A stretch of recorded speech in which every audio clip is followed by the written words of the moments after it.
Hello, once again, everybody, to our Suidlanders chat program with me, Marius Greyling, and Simon Roche, where we speak about the weekly happenings of what's going on in the political world. And yeah, it's been a banger this week. And Simon, before you jump in, I have two comments here, or two headlines. The first one was from Dr. Gilbert Doctorow. He says Israel's Iron Dome is nearly finished. It's got about a week to 10 days left at most. And then Colonel McGregor said Iran's position, Iran's, not Iran's, Iran's position keeps getting stronger by the day with allies that's joining, and they've got a almost infinite amount of missiles that they can send, whereas Israel's is growing weaker and weaker. Yeah. Just to be clear, when you say that Israel's Iron Dome is almost finished, not in the sense of completed, its ammunition is almost depleted. They're running out Depleted. of ammunition. Just to be Yeah. clear. Yes. Yeah, Marius, that's the case. Um, Whew, Marius, where to begin on this? For those who don't know, today, Thursday, would it be the 19th? Yeah, that's correct. Thursday, the 19th of June, 2025, Israel struck Iran's Arak reactor, a nuclear, it's a heavy water facility. It's an incomplete facility that was due to go online only in the year 2026. The horror that people are expressing about this event is not because it was fully functional and now the world is going to be consumed by some sort of like Chernobyl uh, Yeah. meltdown. It's because of the very principle that Israel would bomb nuclear facilities. Israel has been attempting to bomb Iran's two main nuclear enrichment facilities, namely Natanz and Fordow, Mhm. unsuccessfully because they're largely built underground. The one is built into a mountain. They've been attempting to attack them, but unsuccessfully. Now, at the highest levels, levels that you and I can't even dream of, you and I think that we might be, I don't know, 100 places removed from the US president. The reality is we're about 1,000 or 100,000 at levels that we can barely dream of. Information is clearly being exchanged that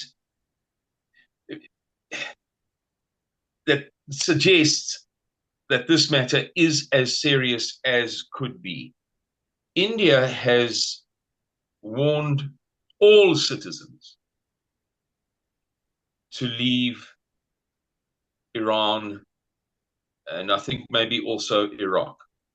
Today, bearing in mind that Iraq sits between Israel and Iran. Mm. There's also a little bit of Syria and Lebanon, what have you. Go and take a look at a map. But in simple terms, Iraq sits between Iran and Israel. Therefore, every Israeli plane that flies from Israel to Iran to bomb Iran flies over Iraq, and every missile fired from Iran to Israel flies over Iraq. Excuse me, I've got a little itch inside my nose.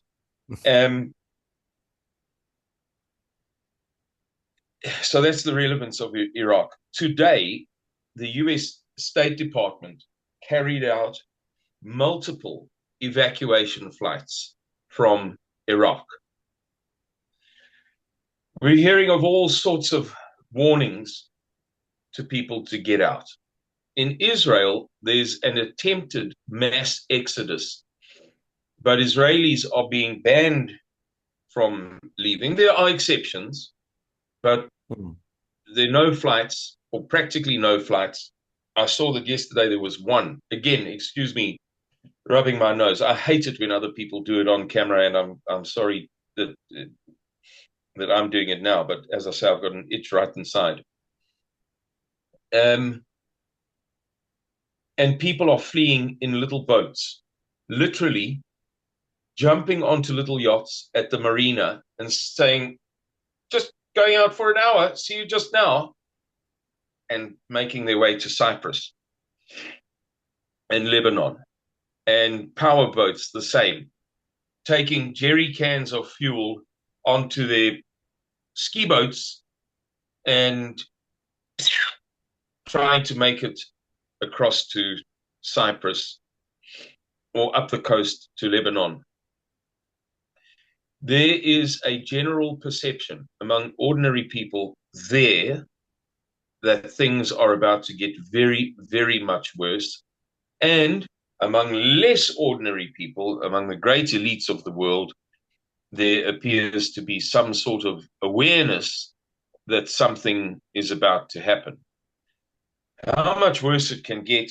Well, we all know that it could take out the supreme leader, Ali Khamenei, in which case the world will burn, because he is the supreme leader of Iran, and Iran is kind of the I don't want to use a word that Shia Muslims might find insulting. It's almost the home or the heartland of Shia Islam. For those who don't know, there are about 3 major strains of Islam and some sub-strains, but 2 for the ordinary Western layman who's not interested in becoming a Islamic studies scholar. There are 2 main strains, 2 strains to know about. And that is Sunni Islam and Shia Islam. Shia Islam is, the correct name is Shiat Ali. Shiat can't really be translated. There are about 12 synonyms, but none of them in English is a perfect translation. The friends, the gang, the supporters, the disciples, the apostles of Ali. Ali was the guy that Muslims, or those Muslims, believed should have taken over when Muhammad died. He was his son-in-law. And he was shoved out of the way. And to this day, the Shiat Ali, the buddies of Ali, are resentful that that event took place 1,400 years ago. Almost 1,400 years ago. And I don't know the precise number of Shia Muslims in the world, but it's a considerable number. It's probably, this is an educated guess, I'm thinking about roughly how many Muslims there are from something I read recently, and dividing that by the approximate percentage that Muslims, Shia Muslims form in Islam, it's probably going for 300 million people, between 2 and 300 million people would see Ali Khamenei as not just the head of Iran, but somehow, not formally, not like the Pope, or not like the moderator of a Dutch Reformed church, but somehow informally a apex figure in Islam. And Donald Trump and Bibi Netanyahu are talking about taking him out. And within 48 hours of the events that began last Friday, America and Israel began talking about regime change in Iran. In other words, getting rid of the theocracy that took over in the 1979 revolution. So, you know, initially this was about Iran having nuclear weapons. And we know from the IAEA, and Antonio Grossi, the big chap at the IAEA, did an interview yesterday in which he ranted and raved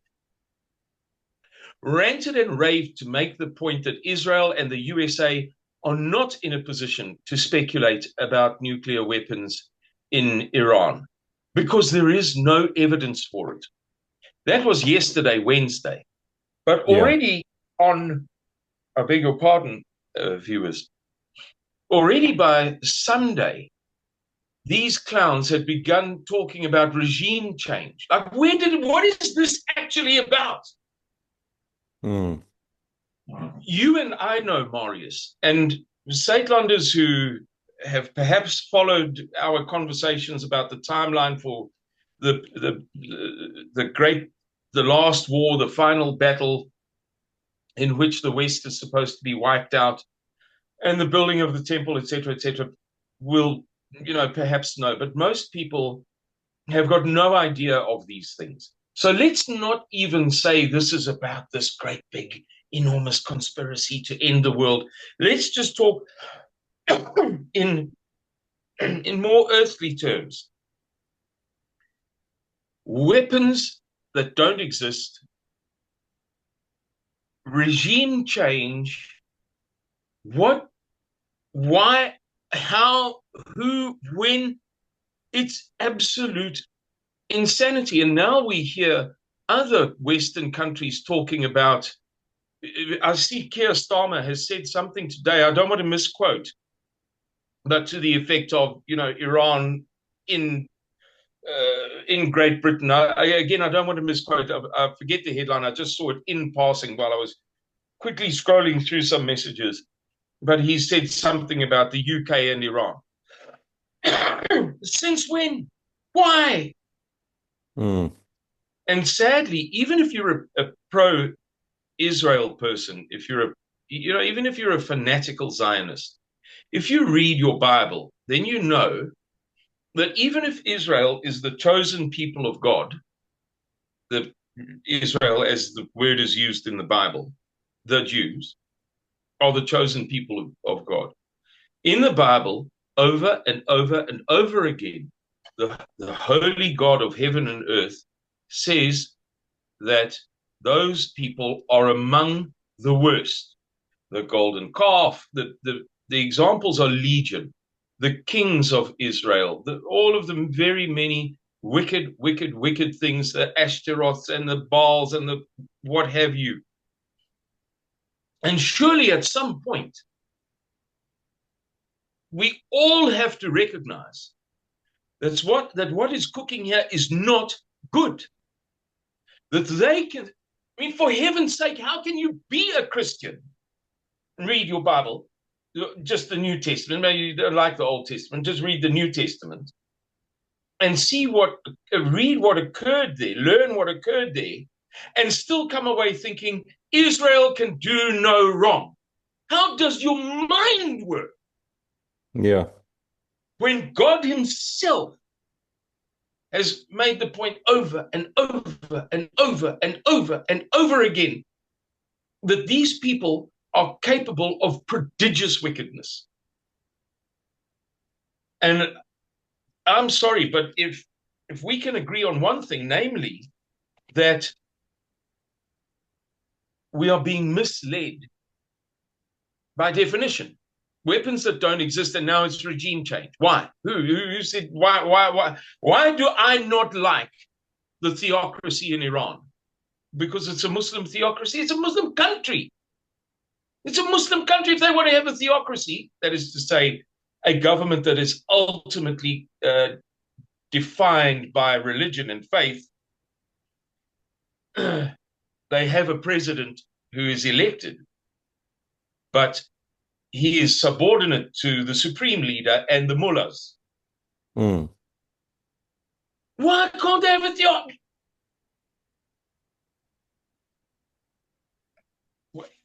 So if we can agree that there's deceit here, and that that deceit is presumably necessary, presumably, if they weren't lying, they wouldn't be getting the result. They're lying for a reason. They're misleading for a reason. Presumably because if people knew the truth,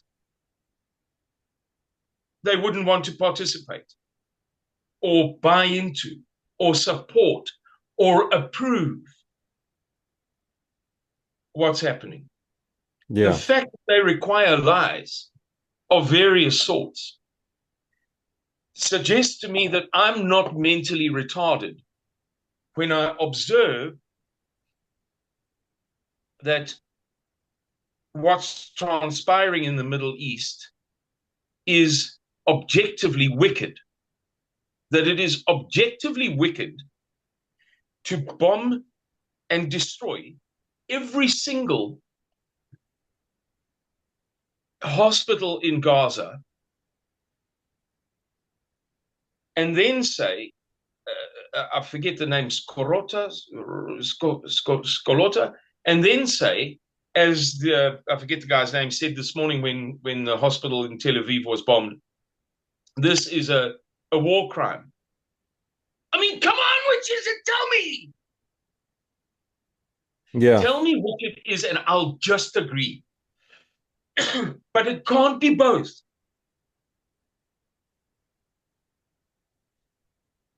Yeah. So, yeah, Marius, I mean, as far as this week's events are concerned, wow, it's absolutely terrifying.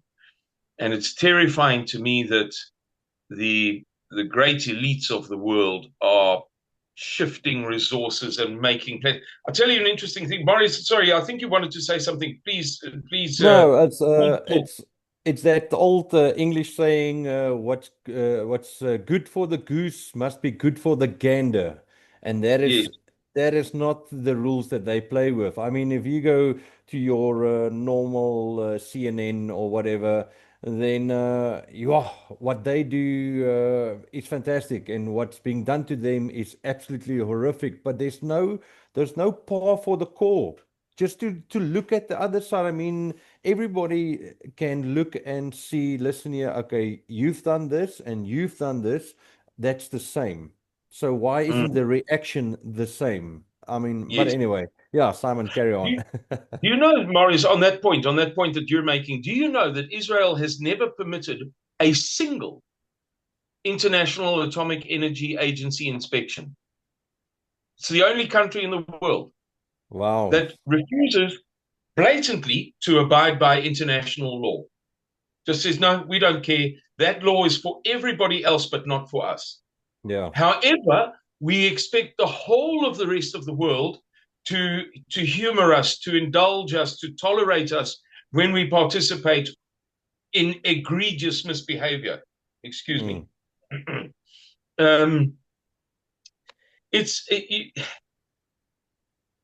International law, Marius, has been a very good thing for the peoples of the world, but particularly the West, for roughly speaking, the past 120 years, roughly speaking, since the first big international agreements were signed in the late 1800s. Yes, totally in favor of Europe, very biased troops, but just for the sake of a round number, the past 140, 120, 180, 70 years, very good for the West, because it has allowed us to, I could get into so much trouble for saying this, but I'm going to say it. From our point of view, if somebody wants to hate me for saying it, they're stupid, because I'm making it clear that from our point of view, it allowed us to civilize the world. It allowed us to get the overwhelming majority of people to agree on certain standards, which were to the 99.99%, our standards, our norms, our mores, our values. To use the ancient Roman thing, they spoke about norms, mores, and values. What are the things that define a society or a people or a civilization? What differentiates the Babylonian Empire from the Persian, from the Roman, from the Alexandrian, from the whatever?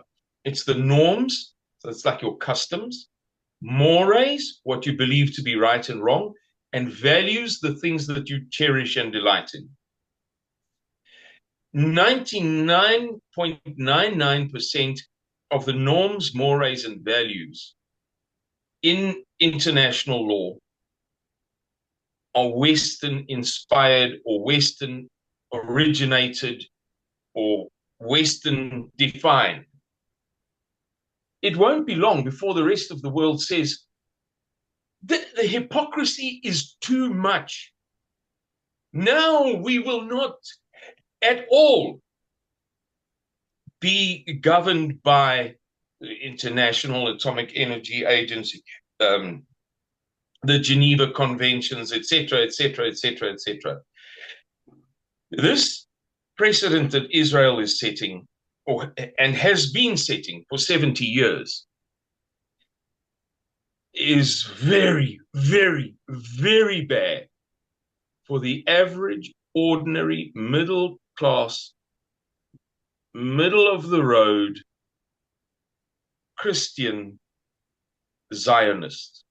They will suffer the most. The consequences will be worst for those people those, let us say, meek and mild people, the people who go with the flow, they don't want conflict, whatever. Those meek and mild people of the West, it will be very much like the Bolshevik Revolution in Russia in 1917, the second revolution, the October Revolution. The people who supported that revolution became kind of the vanguard of the implementation of Bolshevism in the society. So they got all of the best positions. Who did Stalin murder in the 1930s? He murdered all of the intelligentsia. And you were part of the intelligentsia and the nomenclatura, the named class. You know, you had a name, you were something special. And the soldiers and the army and what have you, who were in those positions because they had provided the body of the revolution in 1917. He slaughtered millions of them. The same people who say that Zion can do no wrong, destroy every single hospital in Gaza and then complain because one hospital gets hit in Tel Aviv that it's a war crime. Those meek and mild people are the people who are going to suffer the most when the rest of the world said, this hypocrisy works for us no longer. Marius, I know that we're running out of time, and I apologize for getting so hard. No, I don't apologize, because this is now damned serious. Bombing nuclear reactors. Yeah. Anyway, enough from me. Yeah. Yeah, no, Simon, I mean, and on the previous occasions, we've spoken about the oil price that's going to skyrocket. It's happening as we sit here, as we're speaking. It is busy happening. The oil price is skyrocketing. I've also listened to a good explanation of that Muslim head of Iran, if he gets knocked over, if he gets assassinated, what's going to happen? How many millions and millions of Muslims are going to get activated, and what's their beliefs around if he has to get killed, that how violent they are going to get. And they're not just in Iran, they're all over the world. So big things happening, and let's keep our finger on the pulse, and then by next weekend, Tuesday, we will have another one of these, and I guess by that time we're going to have a lot to talk about again. I'm sure that we will, Marius. I'm sure that we will. And hopefully I won't be traveling. I'll be very sorry if I am traveling, but maybe we can do something tomorrow. Oh, you'll be traveling tomorrow, presumably. Do something on Monday. I don't know. Let's see. Yeah, definitely, Simon. Have a great evening. Cheers, and thanks for your time. Thank you. Thank you very much, Marius. Good night, everybody. Bye Cheers. bye. Bye-bye.